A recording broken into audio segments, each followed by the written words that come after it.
महाविकास आघाडीची उद्या पहिली जाहीर सभा. राहुल गांधी, शरद पवार, उद्धव ठाकरे उपस्थित राहणार. वंचित बहुजन आघाडीचा जाहीरनामा प्रसिद्ध. महिलांना 3,500 रुपये मासिक वेतन तर वर्षामध्ये 3 सिलेंडर मोफत देण्याचं आश्वासन. 9 नोव्हेंबरपासून प्रकाश आंबेडकरांच्या प्रचाराला सुरुवात होणार. 9 तारखेला सोलापुरात सभा तर अँजिओप्लास्टी नंतर आंबेडकर पुन्हा एकदा प्रचाराच्या मैदानात येणार. उपमुख्यमंत्री फडणवीसांच्या पुढील 6 दिवसांमध्ये 21 सभा. महायुतीचं सरकार आणण्यासाठी फडणवीसांकडून मोठ्या संख्येने सभांचं नियोजन. उत्तर प्रदेशचे मुख्यमंत्री योगी आदित्यनाथ यांची उद्या महाराष्ट्रातल्या वाशिममध्ये प्रचार सभा. भाजप उमेदवार श्याम खोडे यांचा प्रचार करणार. योगींच्या स्वागतानिमित्तानं लावलेल्या पोस्टरवर योगींचा हिंदू योद्धा असा उल्लेख. महाविकास आघाडीचं सरकार आल्यावर मुलींप्रमाणे मुलांनाही मोफत शिक्षण देणार. जीवनावश्यक वस्तूंचे भाव 5 वर्ष स्थिर ठेवणार.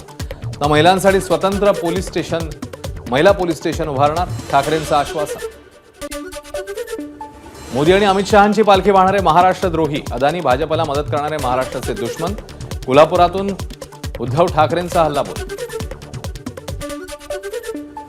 महाविकास आघाडीचं सरकार आल्यावर प्रत्येक जिल्ह्यामध्ये शिवरायांचं मंदिर उभारणार. इतकंच नव्हे तर सुरतमध्येही शिवरायांचं मंदिर बांधणार. उद्धव ठाकरेंचं वक्तव्य.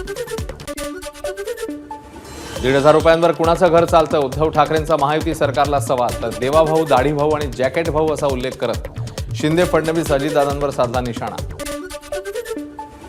नागरिकांमध्ये बसून तेजस ठाकरेंनी ऐकलं उद्धव ठाकरेंचं भाषण. कोल्हापूर जिल्ह्यातल्या आदमापूर इथे होती उद्धव ठाकरेंची सभा. गेली 10 वर्ष दिल्लीतनं मोदी महाराष्ट्र चालवतात आणि फडणवीस राज्य करतात. असं राज्य महाराष्ट्र हिताचं नाही तर गुजरातच्या हिताचं. त्यासाठी परिवर्तन करावं लागेल. शरद पवारांचं वक्तव्य. पुन्हा राज्यसभेवर जायचं की नाही याचा विचार करावा लागणार. शरद पवारांकडून संसदीय राजकारणातून निवृत्तीचे संकेत. 14 वेळा निवडणुका लढल्या, आता निवडणुका लढणार नसल्याचंही वक्तव्य. 25 वर्षांपूर्वी आपण विधानसभेची सर्व जबाबदारी अजित पवारांवर दिली. आता नव्या पिढीचा प्रतिनिधी देण्याची वेळ आली आहे. शरद पवारांकडून बारामतीच्या नेतृत्व बदलाचे संकेत.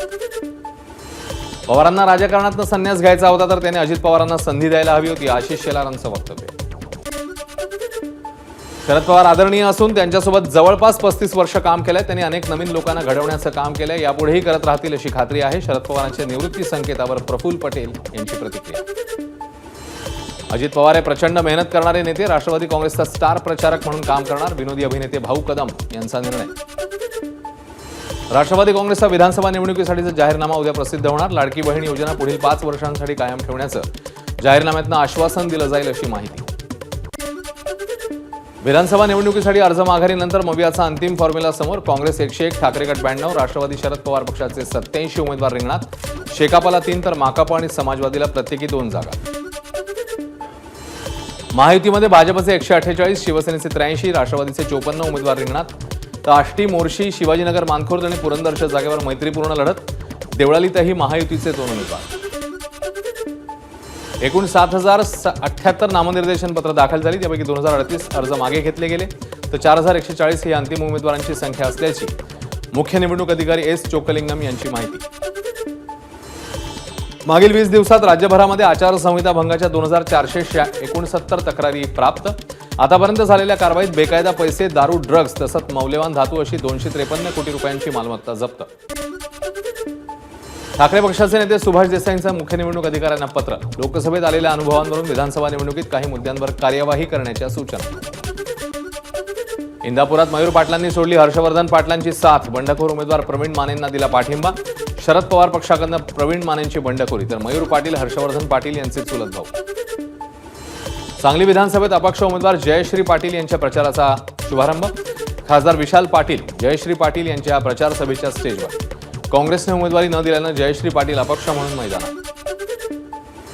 कार्यकर्त्यांना नाराज करून निवडणूक लढवणं योग्य नाही. एका कुटुंबात 2 पदं नको ही भूमिका. मधुरिमा राजेंच्या माघारीबाबत शाहू महाराजांचा पत्रकाद्वारे खुलासा. लाटकरांना पाठिंबा देणार असल्याचंही पत्रात उल्लेख. कोल्हापूर उत्तर शिवसेनेने 7 वेळा जिंकली. मात्र काँग्रेसने आम्हाला कोल्हापूर उत्तरची जागा सोडली नाही हे दुर्दैव. कोल्हापूर उत्तरवरून संजय राऊत यांची टोलेबाजी. नाशिकमध्ये मंत्री दादा भुसेंनी फोडला प्रचाराचा नारळ. चंदनपुरी इथल्या खंडेराव महाराजांचं दर्शन घेत केली प्रचाराला सुरुवात. विकास कामं जनतेसमोर ठेवून निवडणूक लढवणार, भुसेंचं वक्तव्य. राष्ट्रवादीचे प्रदेशाध्यक्ष सुनील तटकरे महायुतीतील नासका कांदा वेळीच फेकून द्या अन्यथा महायुती खराब होईल, महेंद्र थोरवेंची टीका.